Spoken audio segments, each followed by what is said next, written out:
क्या rent structure है Brampton में, कितना रेंट आपको पे करना पड़ता है। ऐसे घर के लिए सोचना है कि आप घर ढूंढोगे कैसे, तो उसके लिए आपके पास दो सोर्सेज एक नुकसान है बेसमेंट, इसके अलावा एक तो आपको खर्चा होता है यूटिलिटीज का, इसके अलावा आपके पास एक खर्चा है अगर आपके पास most of the time option choose करा जाता है जब आप नए नए इंडिया से कनाडा आते हो या किसी फॉरेन कंट्री से कनाडा में। Hi guys, welcome back to my YouTube channel. तो गाइस आज की वीडियो में आप देखने वाले मेरा नया घर, क्योंकि आज मैं मूव हो रही हूँ एक नए घर में। तो अभी तक मेरा सामान नहीं आया, तो मैं बाहर वेट कर रही हूँ घर के। तो मैंने सोचा मीनवाइल क्यों ना मैं एक व्लॉग बना लूँ जहाँ पे मैं आपको दिखाऊंगी आज का घर।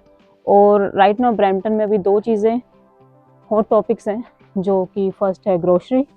तो वो मैंने आपको पिछली वीडियो में दिखाई दिया कि क्या उसकी सिचुएशन है, क्या रेट चल रहे हैं। तो आज की वीडियो में हम डिस्कस करेंगे ब्रैम्पटन की रेंट की सिचुएशन के किस प्राइजेस पे आपको रेंट अवेलेबल है, कैसे आप अपना नया घर ढूंढ सकते हो अगर आप एक इंटरनेशनल स्टूडेंट और मूव होने की सोच रहे हो।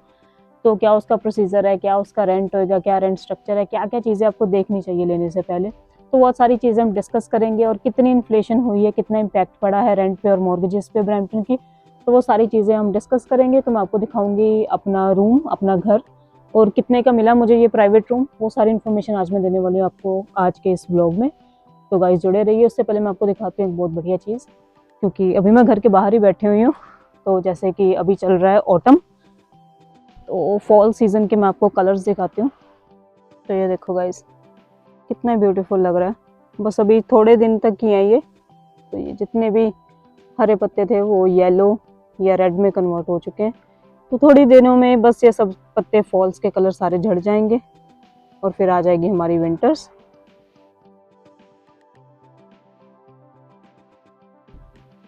तो गाइस अब मैं लेके चलती हूँ आपको घर के अंदर। तो आज की जो वीडियो होगी ये बेसिकली कोई होम टूर नहीं है, तो मैं घर के बारे में ज़्यादा नहीं बताऊंगी, क्योंकि अभी मेरा सामान भी नहीं है। रूम वैसे बिल्कुल खाली है, उसमें कुछ दिखाने वाला इतना एज सच है भी नहीं। तो मैं आपको बस दिखाऊंगी थोड़ा सा बेसिक आइडिया देने के लिए कि अगर आप एक रूम ढूंढ रहे हो तो कैसा होना चाहिए। ये देख सकते हो घर में कोई भी नहीं है, लाइट्स वगैरह भी सही हो। तो ऐसे है मेरा घर। मुझे पता ये चीज़ें दिखाने वाली नहीं है, बट अभी जैसे सारे मूव इन हो रहे हैं, आज है फर्स्ट, तो ये चीज़ आप देख सकते हो। गाइस ये मिलते हैं होम डिपो से। तो जब आप अपनी मूविंग करते हो तो आपको बॉक्सेस चाहिए होते हैं सारे अपना सामान वगैरह पैक करने के लिए। तो ये $2 $3 साइज़ के अकॉर्डिंग डिपेंड करता है। तो ये मूविंग बॉक्सेस आप लेकर आ सकते हो अगर आप किसी नई जगह पे मूव आउट हो रहे हो। तो ये सारा सामान देखो, ये टैची वगैरह मेरा नहीं है, ये सारा सबका सामान ऐसे ही रैंडमली पड़ा हुआ, अभी कोई भी हमने सेटिंग नहीं करी है। साइड पे हमारा डाइनिंग रूम है, सोफे वगैरह लगे हुए हैं। ये देखो एलईडी वगैरह सब ऐसी पड़ी हुई है, अभी कोई भी सेटिंग नहीं हुई। घर बहुत ज़्यादा गंदा हुआ है मैं सही बताऊँ तो ये जैसे फ्रिज वगैरह लगा हुआ है। तो जब बेसिकली आप शेयरिंग में रहते हो तो होता कैसे है, जैसे अगर मान लो 3 लोग रह रहे हैं तो हम डिवाइड कर देते हैं, जैसे ये कबर्ड्स किसी एक की होंगी, ये किसी एक की, वो वाली थर्ड की। तो यहाँ पे भी सारे सोफे वगैरह लगेंगे, तो ये अच्छे से नीट एंड क्लीन लगेगा। और मैं आपको दिखाती हूँ जो बेसमेंट होती है घर की। जैसे आप देख रहे हो नीचे से जो रास्ता जा रहा है ये जाता है बेसमेंट की तरफ। यहाँ पे एक पाउडर वॉशरूम है और इस साइड पे स्टेयर्स उतर के नीचे बेसमेंट आ जाएगी, जो घर की बेसमेंटों में लोग रहते हैं। और ये जो जा रही है, और ये देखो यहाँ पे स्विच कैसा, अगर मैं इसको करूँगी ऑन तो लाइट हो गई ऑन। इसके अलावा इसको कंट्रोल भी कर सकते हो, लाइट को इंक्रीज़ या डिक्रीज़ भी कर सकते हो। ये बड़ा कूल फीचर है। तो ये आप देख सकते हो, एक रूम है, स्टोर रूम है, एक रूम है, उसके साथ अटैच वॉशरूम है, ये रूम है। ये जो हमारा साइड पे है ये है लॉन्ड्री रूम। ये वॉशिंग मशीन वगैरह पड़ी हुई है, यहाँ पे हम कपड़े वगैरह धोएंगे।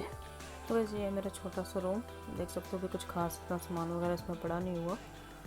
और ये आप नीचे जो देख रहे हो ये होता है वेंट, जहाँ से एसी की कूलिंग आती है और हीटर वगैरह भी। उसके बाद गाइस ये सबसे बढ़िया चीज़ जो मुझे इस घर में लगी है वो है ये जो इनका बैकयार्ड है। आपको दिखाती हूँ खोल के। तो गाइस ये देखो, मैं बंद कर दूँ।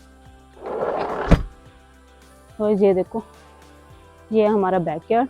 तो घर के पीछे ना एक छोटी सी लेक है, पता नहीं वीडियो में अच्छे से दिख रही है कि नहीं आपको। तो वो इस घर का सबसे बेस्ट पार्ट है। अगर वॉक वगैरह के लिए जाना हो तो जस्ट वो घर की ऑलमोस्ट बैक साइड पे पड़ता है। तो ये हमारा बैकयार्ड है छोटा सा। और आप ऑटम के कलर्स भी देख सकते हो, कितना ब्यूटीफुल लग रहा है सारा।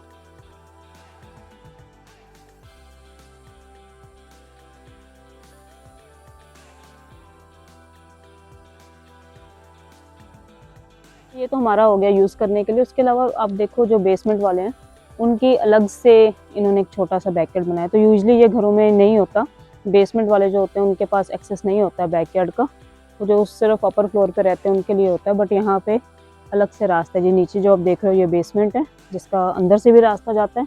बाहर की ये जो साइड है, ये गली से आप सीधा इस साइड से अंदर वो बेसमेंट वाले अपना जा सकते हैं। तो वो कोई शेयरिंग में नहीं होती है एंट्रेंस, उनकी एंट्रेंस सेपरेट होती है, अपर फ्लोर वालों की और बेसमेंट वालों की सेपरेट होती है। तो इनका बैकयार्ड भी यहाँ पे एक छोटा सा प्राइवेट स्पेस है, और ये जो अपर फ्लोर पे जो रहते हैं उनका ये एरिया है सारा शेयर करने वाला। तो गाइस घर आपने सारा देख लिया, उसके बाद हम बात करेंगे जो मेन पर्पस था मेरा ये वीडियो बनाने का, वो था कि क्या रेंट स्ट्रक्चर है ब्रैम्पटन में, कितना रेंट आपको पे करना पड़ता है ऐसे घर के लिए। तो अगर मैं अपने घर की बात करूँ, जो आपने मेरा रूम देखा, तो गाइस उसका रेंट है 700 पर मंथ, और वो जो 700 है उसमें यूटिलिटीज़ एक्स्ट्रा हैं। तो अब मैं बताती हूँ आपको यूटिलिटीज़ क्या होता है। सबसे पहले डिसीजन जो आपने लेना है वो ये है कि आप अपर फ्लोर में रहना चाहते हो कि आप बेसमेंट में रहना चाहते हो। तो यहाँ पे रेंट का सबसे फ़र्क पहले पड़ेगा कि आप रहना कहाँ चाहते हो। तो अगर आप बेसमेंट में रहते हो तो आपका जो रेंट है वो थोड़ा सा कम होएगा as compare to the upper floor, और वो डिफरेंस होएगा अगर मैं बोलूँ ऑलमोस्ट $30 to $50 का, ज़्यादा भी नहीं होता। तो अगर ये सेम प्राइवेट रूम में बेसमेंट में ढूंढती तो मुझे 600-650 तक का मिल जाता। तो अगर मैंने अपर फ्लोर पे लिया है तो वो मुझे मिला 700 पर मंथ। तो सबसे पहले डिसीजन आपने यही लेना। उससे पहले आपने सोचना है कि आप घर ढूंढोगे कैसे। तो उसके लिए आपके पास दो सोर्सेज होते हैं। तो फर्स्ट है हमारे पास फेसबुक मार्केट। तो आप फेसबुक मार्केट पे जाके रेंट पे जो भी चीज़ें आप ढूंढ सकते हो। उसके अलावा हमारे पास एक ऐप है जिसका नाम है किजीजी। तो आप किजीजी पे जाके भी बेस्ट ऑफर्स ढूंढ सकते हो। तो उसमें आपने करना ये है, आपने अपनी लोकेशन डालनी है कहाँ पे आपको घर चाहिए, प्राइवेट रूम चाहिए कि आपको शेयरिंग में चाहिए। हाँ, इसके अलावा अगर आप प्राइवेट के अलावा शेयरिंग में रहते हो तो अपना रेंट आप थोड़ा और कम कर सकते हो। तो अगर आप शेयरिंग में लो तो ये सेम रूम जो मेरा 700 का है, तो अगर मैंने इसको शेयरिंग में लिया तो मुझे पड़ता ऑलमोस्ट आप लगा लो 400 शेयरिंग में पड़ता, एक्सक्लूडिंग यूटिलिटीज़। तो अगर मैं प्राइवेट ले रही हूँ तो 700, अगर मैं शेयरिंग में लूँगी, 2 जने हम रहेंगे, जैसे मेरे साथ मेरा एक और रूम पार्टनर होएगी, तो हम दोनों स्प्लिट करेंगे रेंट ऑलमोस्ट 400। तो ये एक स्ट्रक्चर होता है। तो आपने डिसीजन लेना है कि आप अपर फ्लोर पे रह रहे हो, कि आप बेसमेंट में रहना पसंद करोगे। उसके अलावा आप शेयरिंग में रह रहे हो कि आपको प्राइवेट रूम चाहिए। उसके बाद तीसरी चीज़ जो आपने देखनी होती है वो होती है कि आप विद यूटिलिटीज़ ले रहे हो कि आप विदाउट यूटिलिटीज़ ले रहे हो। तो अब ये क्या चीज़ है, ये होता है कि गाइस यूटिलिटीज़ होती है जैसे कि जो भी एक्स्ट्रा एक्सपेंसेस होते हैं, जैसे ओवरहेड एक्सपेंसेस हैं, जैसे कि इलेक्ट्रिसिटी का बिल, हाइड्रो यानी कि पानी का बिल। तो वो सब चीज़ों का बिल जो होता है वो आपको पड़ जाएगा almost per month around $40 to $50 पर पर्सन। तो इतना कम से कम आपको यूटिलिटीज़ आएगा। तो अगर मैंने 700 का रूम लिया है तो जब मेरी यूटिलिटीज़ आएंगी 1 मंथ की तो वो होंगी ऑलमोस्ट अराउंड $50। तो मुझे ये रूम पड़ जाएगा 750 पर मंथ में। तो अगर आप विद यूटिलिटीज़ कई लोग देते हैं तो जैसे वो आपको एक राउंड फिगर अमाउंट दे देंगे कि जैसे वो पहले ही कह देते कि 750, तो आपको पास एक फिक्स्ड रेट होता है कि आपने इतना ही पर मंथ देना है। तो यूटिलिटी से ये होता है कभी कम भी होती हैं कभी ज़्यादा भी होती हैं। उसमें दिक्कत ये है अगर ज़्यादा लोग हैं तो कई बार आपको होता है कि मैं तो इतना यूज़ नहीं कर रही, ये लोग ज़्यादा चला रहे हैं, इनके पास टीवी भी है, हीटर भी है, सब कुछ है। तो हो सके तो वो आपकी चॉइस, आप कैसे लेना चाहते हो। वैसे मेरी प्रेफरेंस ये होती है मैं विद यूटिलिटीज़ ही लूँ, ताकि मुझे एक मंथली बजट मेरा पता हो कि मैंने इतना ही पे करना है, ना उससे ज़्यादा ना उससे कम। और फिर मुझे ऐसे दिक्कत नहीं होती कि कई लोग ऐसे लाइट ऑन करके पूरा दिन चले जाते हैं या हर वक्त टीवी लगाए रखते हैं। तो मुझे पता होता है मैंने अपना रेंट इतना ही देना है। बट इस केस में मुझे ऐसा घर मिला नहीं, मैंने ऑन द स्पॉट ये घर ढूंढा। तो अगर आप मेरी पुरानी वीडियोस देखी होंगी तो आपने देखा होगा मेरे मम्मा आए हुए थे इंडिया से, तो वो चले गए हैं। तो उनके जाने के बाद मुझे फिर मूव ऑन करना पड़ा। उनके आने पे मैंने अलग से, पहले मैं कहीं रह रही थी, तो जब वो आए तो मैंने पूरा घर उस टाइम पे रेंट पे लिया था। उस टाइम पे मैं व्लॉगिंग नहीं करती थी, वरना मैं आपको वो सारा घर भी दिखाती। तो अब मैंने प्राइवेट रूम अपने लिए लिया। अब इसके अलावा एक तो आपको खर्चा होता है यूटिलिटीज का, इसके अलावा आपके पास एक खर्चा है अगर आपके पास गाड़ी है। तो अगर आपके पास गाड़ी है तो आपको पार्किंग का भी हो सकता है कि अलग से एटलीस्ट, कई लोग तो ऐसे नहीं लेते पार्किंग का जिनकी पार्किंग थोड़ी बड़ी होती है, अगर उनके पास स्पेस है उनके ड्राइवे में तो वो आपको अलाउ कर देते हैं पार्क करने के लिए। बट कई लोग उसके लिए भी आपसे $50 तक एक्स्ट्रा चार्ज कर सकते हैं। तो ये भी हो सकता है कि आपका प्राइवेट रूम 700 का है, उसके अलावा आपको पड़ेंगे 50 की यूटिलिटीज़, और उसके बाद आपको देना पड़ेगा $50 पार्किंग के लिए भी। तो आपको वो रूम आप देख सकते हो कितना महंगा पड़ेगा। बट वो गाइज आपने ढूंढना है कि आपको कैसा रूम चाहिए। उसके अलावा होता है कि फर्निश्ड है कि अनफर्निश्ड है। जो फर्निश्ड रूम होते हैं उनमें एक जो साइड टेबल होता है, बेड, मैट्रेस वगैरह, बेड वगैरह वो सब लगा होता है। अनफर्निश्ड में कुछ नहीं होता। जैसे कि आपने मेरा रूम देखा वो अनफर्निश्ड है, तो उसमें अभी कुछ भी नहीं है। तो मेरा बेड वगैरह सब अभी आ रहा है उधरले घर से। तो जब वो आएगा तब मैं उसका सारा सेटअप करूँगी फिर ही मैं रहना शुरू करूँगी। तो अभी वो घर बिल्कुल खाली है, उसमें कुछ भी नहीं है, ना उसमें यूटिलिटीज इंक्लूड है। हाँ बट मुझे पार्किंग इन्होंने बीच में दे दी थी, तो मुझे पार्किंग का कुछ एक्स्ट्रा पे नहीं करना पड़ा यहाँ पे। तो ये सब डिसीजंस आपने लेने होते हैं जब आप एक नया घर ढूंढ रहे हो अपने लिए। तो आपने ये सारे फैक्टर्स को कंसिडर करके अपने लिए एक वाइज डिसीजन लेना है कि आप कैसा घर चाहते हो। अगर आपको सिर्फ रिड्यूस करना है तो आप बेसमेंट में रह सकते हो, शेयरिंग में रह सकते हो, तो आपको अराउंड 350 तक का भी मिल जाता है पर मंथ। अगर आप बेसमेंट प्लस शेयरिंग में रह रहे हो तो आपको 350 पर मंथ तक का सिर्फ एक्सपेंस आएगा। और ये most of the time option choose करा जाता है जब आप नए नए इंडिया से कनाडा आते हो या किसी फॉरेन कंट्री से कनाडा में आते हो, तो तब उस टाइम पे आप चीप ऑप्शन ढूंढ रहे होते हो। तो जैसे जैसे आप रहते रहते हो फिर आपको होता है कि नहीं, आपको प्राइवेसी थोड़ी ज़्यादा चाहिए तो आप शेयरिंग में नहीं रहना चाहते, क्योंकि उसकी भी काफ़ी दिक्कतें होती हैं। जैसे फॉर एग्जांपल अगर आपकी मॉर्निंग शिफ्ट है, आपकी रूममेट की नाइट शिफ्ट है, तो वो बहुत ज़्यादा डिस्टर्बेंस होती है। तो मैं जब इनिशियली आई थी तो मैं थोड़ी देर ही रही थी शेयरिंग में, तो मुझे थोड़ा डिफिकल्ट लग रहा था क्योंकि उस टाइम पे मेरी क्लासेस वगैरह भी होती थी, तो बहुत प्रॉब्लम होती है गाइस।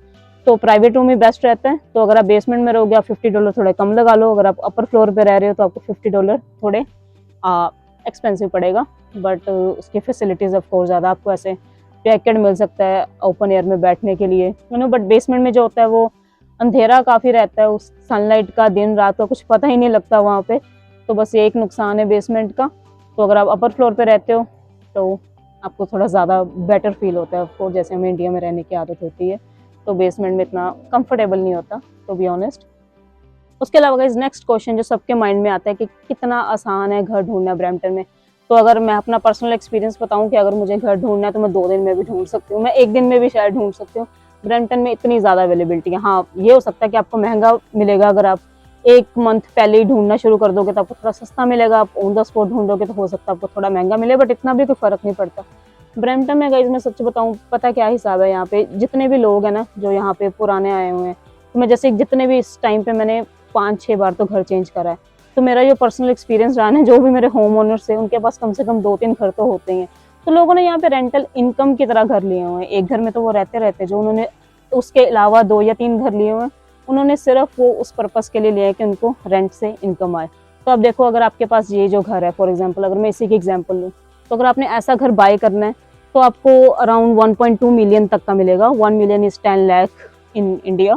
तो आपको $12 लाख तक का ये घर मिलेगा, $12 से $13 लाख का, क्योंकि इसकी लोकेलिटी वगैरह ज़्यादा अच्छा है और ये थोड़ा मॉडर्न बना हुआ है। 1 मिलियन तक के भी घर मिल जाते हैं, बट वो काफ़ी ओल्ड स्टाइल होते हैं, तो वो इतने अच्छे नहीं होते। तो अब इस घर की जो मॉर्गेज है अगर मैं लगाऊं अराउंड कम से कम 3 से 4 हज़ार डॉलर पर मंथ इसकी मॉर्गेज होगी। तो ये जो पूरा घर अगर मैं इसकी रेंटल इनकम लगाऊं तो वो 5000 से ज़्यादा है, क्योंकि जो अपर फ्लोर ही है वो इन्होंने 2200 तक का दिया हुआ है। सेम इन्होंने बेसमेंट भी नीचे दी हुई है 2500 तक की। तो राइट नाउ इनको 5000 इनकम हो रही है इस घर से। जो ओनर है वो इस घर में रहते नहीं, ये टोटली रेंटल प्रॉपर्टी है। तो बेसमेंट भी अपर फ्लोर सारा इन्होंने रेंट पे दिया हुआ है। तो जो इस घर के ओनर हैं, अगर वो 4000 मॉर्गेज पे कर रहे हैं गवर्नमेंट को, उसके इन रिटर्न इनको 5000 रेंटल इनकम आ रही है। तो ये 1000 पर मंथ कहीं ना कहीं अर्न ही कर रहे हैं। तो ऐसा लोगों ने अपने इनकम सोर्सेज बनाए हुए, और यही रीज़न है कि यहाँ पे ब्रैम्पटन में जो रेंट है वो काफ़ी इंक्रीज़ हुए हैं। उसका ये रीज़न है क्योंकि गवर्नमेंट ने पीछे से इंटरेस्ट रेट इंक्रीज़ कर दी। इंटरेस्ट रेट इंक्रीज़ होने से जो मॉर्गेजेस थी घर की वो बहुत ज़्यादा बढ़ गई, और उसको बढ़ने के लिए अब लोग विलिंग नहीं है। अब जिन्होंने 2-2 3-3 घर लिए हुए हैं, अगर उनकी मॉर्गेज अगर 3000 थी, तो अगर मैं कंपेयर करूँ पिछले 1 या 2 सालों से, तो वो अब 4000 हो चुकी है। तो 3 to 4000 में 1000 का जो जंप आया है, तो वो अपने पॉकेट से नहीं पे करेंगे, तो वो क्या कर रहे हैं, वो रेंट को इंक्रीज कर रहे हैं। तो यही रीजन है कि इंटरेस्ट रेट बढ़ने से मॉर्गेज में इंक्रीज हुआ है, और मॉर्गेज के इंक्रीज होने से जो रेंट है टेनेंट से हम ले रहे हैं वो इंक्रीज हुआ है, क्योंकि लोगों ने रेंटल इनकम बनाया हुआ है इसे। तो वो कॉम्प्रोमाइज नहीं कर रहे अपनी इनकम से। तो अगर उन्होंने आइडिया लगाया कि एक घर से उन्हें 1000 इनकम कम से कम चाहिए आफ्टर मॉर्गेज, तो अगर मॉर्गेज इंक्रीज हो रही है तो अपनी पॉकेट से पे करने के लिए बिल्कुल भी विलिंग नहीं है, वो रेंट इंक्रीज कर रहे हैं। और जितनी ज़्यादा डिमांड है ब्रैम्पटन की, क्योंकि एक हॉटस्पॉट है ब्रैम्पटन, कोई भी न्यू इंटरनेशनल स्टूडेंट आता है तो उसकी फर्स्ट प्रेफरेंस, स्पेशली अगर कोई पंजाब से आ रहा है, तो उसकी फर्स्ट डिमांड होती है कि वो ब्रैम्पटन में घर ले। उसका रीज़न है क्योंकि यहाँ पे शेरिडन कॉलेज भी है, प्लस यहाँ पे कम्युनिटी जो है वो थोड़ी ज़्यादा स्ट्रॉन्ग है। पंजाबी खाना वगैरह, टिफ़िन सर्विस, ये सब जो चीज़ें हैं वो ईजिली अवेलेबल है।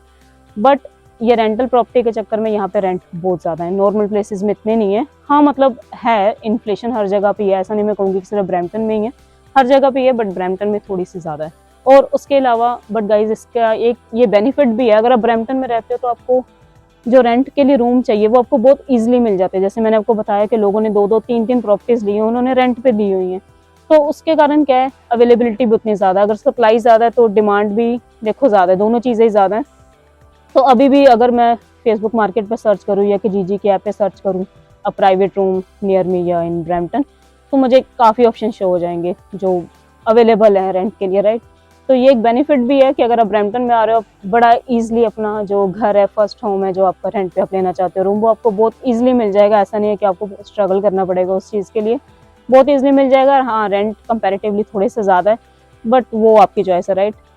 तो यही था गाइज आज की वीडियो में, मैंने आपको मेनली यही बताना था। हाँ, अगर मैं इन्फ्लेशन की बात करूँ, काफ़ी हुई है गाइज। जब मैं 4 साल पहले आई थी कनाडा में, तो जो मैंने फर्स्ट अपना रूम लिया था अपर फ्लोर पे था, उसका मैं रेंट सिर्फ देती थी विद यूटिलिटी 360 शेयरिंग में, तो काफ़ी सस्ता था।